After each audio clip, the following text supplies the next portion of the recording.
been lucky enough to host the James Beard Award nominations here at lunch today. So again, let's give Susan a warm welcome. Thank you again for coming.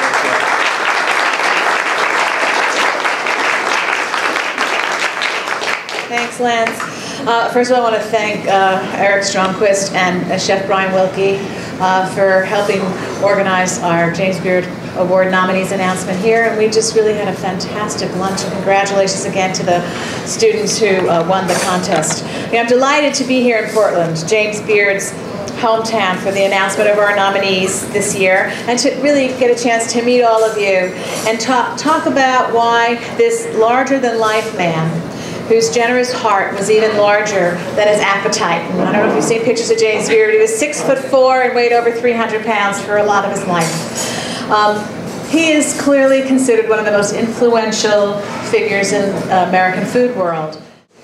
But James Beard's Oregon roots had a major impact on the way he thought, the way he wrote, the way he cooked. He clearly changed the way many chefs and restaurateurs and food writers and journalists have practiced their craft since the 1940s. I love the fact that James Beard always credited his mother as a teacher. And throughout his life, James Beard would say that he spent a lot of his time as a young boy in the kitchen where his mother was making dinners and lunch and breakfast for the boarders in the house. They actually had a Chinese cook. His name was Let, and a lot of his influences were from Chinese cooking, and for his whole life he loved everything Chinese. He also really wrote often about his love of all things Oregonian. In his classic cookbook, there's many of them, but one called Beard on Food, he reminisces about his love of Oregon berries and salmon caught at the mouth of the Columbia River. I took a drive out to the Columbia River Gorge in Multnomah Falls on Saturday. Crayfishing and more. James Beard was America's first television celebrity chef. He had a show that was produced out of Canada called I Love to Eat. We have about 4 very old black and white videos of that from the early 1950s. But he was also on TV long before Julia Child, The Frugal Gourmet, and Food Network came into being. He appeared on the Today Show and Good Morning America, all those morning talk shows today. The videos we have of James Beard on the Today Show really feature him in the townhouse where I actually work with a young Brian Gumbel or Tom Brokaw. Learning from him, he would talk about, really he was demystifying cooking for the American public. Some of the segments are things like how to roast a simple chicken, how to make homemade pasta, and other things like that. And these old videos are really great to watch. He was also a true champion of the art of American cooking. Although he lived during times when the cultured elite in New York and other major cities thought the best restaurants were only French restaurants, he dared to work with a very famous restaurateur in New York City. His name was Joe Baum. He had this property in New York that was going to become the Four Seasons restaurant, and James Beard was a consultant on that Four Seasons restaurant. In 1959 is when it opened, and it was anything but French. He said, let's do a totally American restaurant where the menu changes with the seasons. Now you have to think about that, that's like 1959, over 50 years ago. That was like totally way ahead of our times, his time, to suggest that a menu would change with the season with regional in-season ingredients. But he was also a great diplomat. When reporters would inevitably ask him, what's your favorite restaurant? He would reply, my favorite restaurant is the restaurant that knows my name. I love that answer. I use that all the time. But it also says a lot about what really matters to people when they come to your restaurants. Maybe some of you will be running your own someday, about hospitality, about service. He was also a very enthusiastic and nurturing teacher and mentor. It's a legacy that the James Beard Foundation proudly carries on through our scholarship and educational programs. He mentored many of the great American foodies, Julia Child, Peter Kump, who ran a cooking school in New York that later became ICE, and they were the founders of the James Beard Foundation. The James Beard Foundation and the Beard House in Greenwich Village, where I work most every day, may be a long way from here, but your city and so many others are really very close to our hearts and our consciousness. You see, even though we may be in Greenwich Village, 200 to 225 days of the year, chefs from all over the country, and even some from other places around the world, come to cook a fundraising dinner at the Beard House. And for these chefs, you know, they say it's like being a musician and being invited to perform in Carnegie Hall, or if you're a piano player, we had to be able to play on Mozart's piano. It's a very big deal, and it's really exciting for me to be working in that house and welcoming chefs when they come to cook their first dinner, or their 5th, or their 10th, and some of them have been back that many times.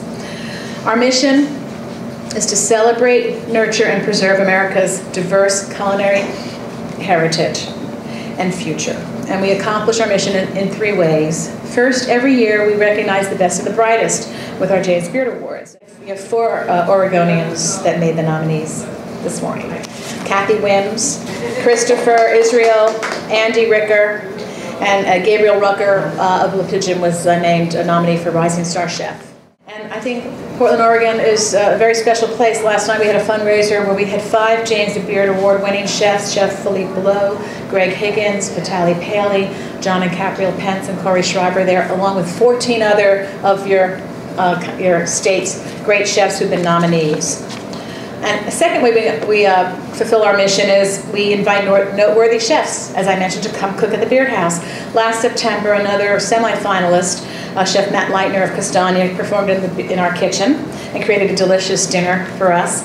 And this coming Saturday, actually, Chris Carricker of the Guild Club will be in New York cooking a dinner at the Beard House. And our third way we fulfill our mission is we're very education-driven.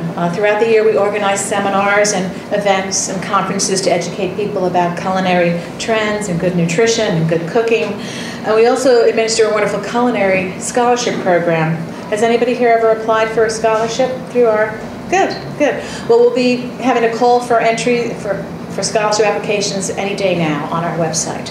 And every year we award $1,000 to several $1,000s to culinary students that are in a school or accepted to a culinary school.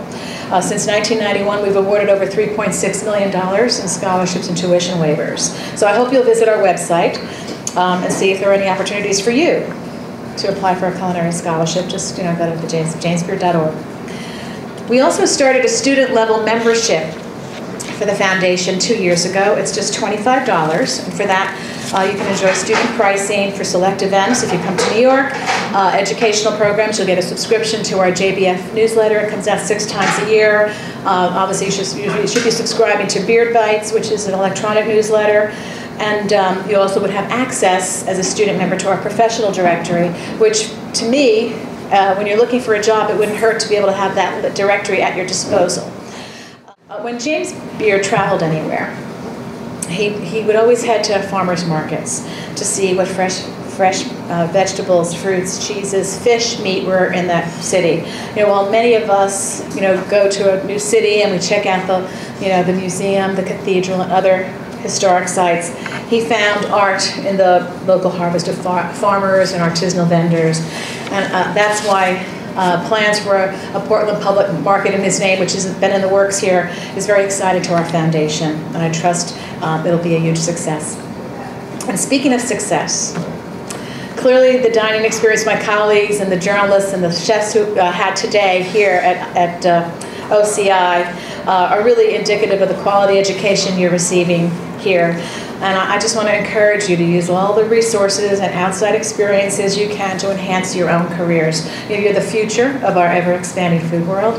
Whether you end up starting your own restaurant, working in a test kitchen for a major company, being a manager of hospitality for a hotel or bed and breakfast, whether you end up in journalism, writing cookbooks or articles, or starting your own blog. Maybe some of you already have a blog of your own.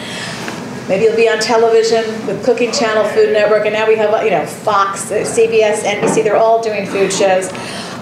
Or whether you end up being a teacher, teaching students like you, I can tell you you're positioned for a very happy life. Why do I say that? Really not because I really know, but I love this story. A couple of years ago, the New York Times interviewed the nation's poet laureate. His name is Charles Cynic, and he was known for very happy verse. So he was a poet.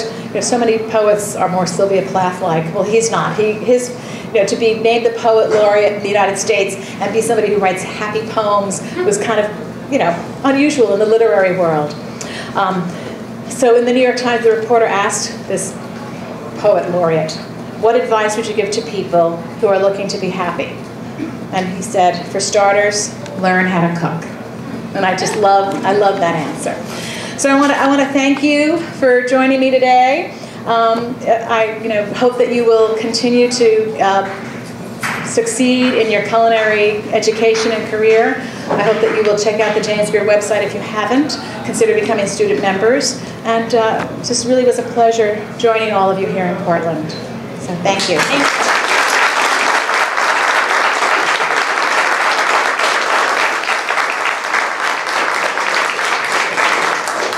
I probably have about 5 or so minutes. Does anybody have any questions? What was your favorite part of lunch today? Oh, that's a tough one. Well, I will tell you what. Everything was really delicious. But there was a dessert that was patterned on a James Beard clafouti. Did I pronounce that right?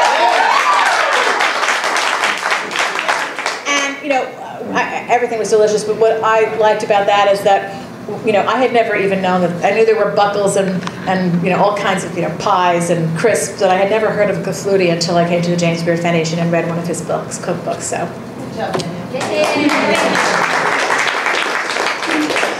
Any other questions? Yeah. So tell us a little bit about the guest chefs that come to cook in the kitchen. How do you select them? What kind of criteria do you tell them for the dinner? What do they do? How much advance time do they have? Well, we have a director of programming, and it's sort of like the person who plans the event of the day. But we have a programming committee, so there are people that from all over the country who help tell our staff in the city, New York City, what chefs are doing great work. It's between PR companies, newspaper articles, restaurant reviews, that we hear about what's happening around the country, and we rely on those people. So when a chef comes to cook at the Beard House, we'll use Matt Leitner just for an example. Obviously he opened the restaurant about 2 years ago, was getting some great reviews. Isabella Wojcik and our programming committee hear about him. They reach out. He can come to he wants to come. Clearly, coming to the Beard House is a fundraiser for us. We only give a small food allowance, so the chef and whatever member of their team has to get to New York. And coming from Portland, that means he's going to be there. At least he or she'll be there for 2 days or more. But it's really, for them, it's a career enhancer. We often, we offer opportunities and tell them about how to spread the word. We give them a template for public relations. And the menu is really the best of, whatever they want to showcase of what's exciting to them. And so often it's, we have a cocktail hour with champagne or a mixed drink with 4 to 6 offerings, and then we have it can be anywhere from a 5 to 7 course meal with wine pairings. And no matter if it's a chef that has just started out, or it's Larry Forgione coming, or Tom Colicchio, we have chefs of all famous reputations and new to the culinary community who are just doing great work. It's always a great meal. I've been at the foundation now 5 years almost, and I can't even count on one hand someone who's called me up and said I didn't have a good experience as a diner. And I think that's pretty good. What's an element from his legacy that you think is really important for, say, our culinary students to keep in mind and to preserve as they become professionals? Well, there's a quote that I love of his. He says, I don't like gourmet food or this or that food. I like good food. And I think, the most important thing is to do what's right, not to try to copy others who are making, headlines for some maybe, new fashion cuisine. I think that, what Portland is so well known for, and Corey Schreiber, I'll use it as an example, he was one of the first chefs to really talk about cooking with in-season ingredients and being artisanal, 25 years ago or 20 years ago. James Beard would applaud that. I mean, he would say, no matter how great the recipe or complicated or gourmet it was, if you don't start with good ingredients, it's not going to taste good. So I think that would be the message I think he'd be advocating still today. Thank you. Okay? Thank you so much.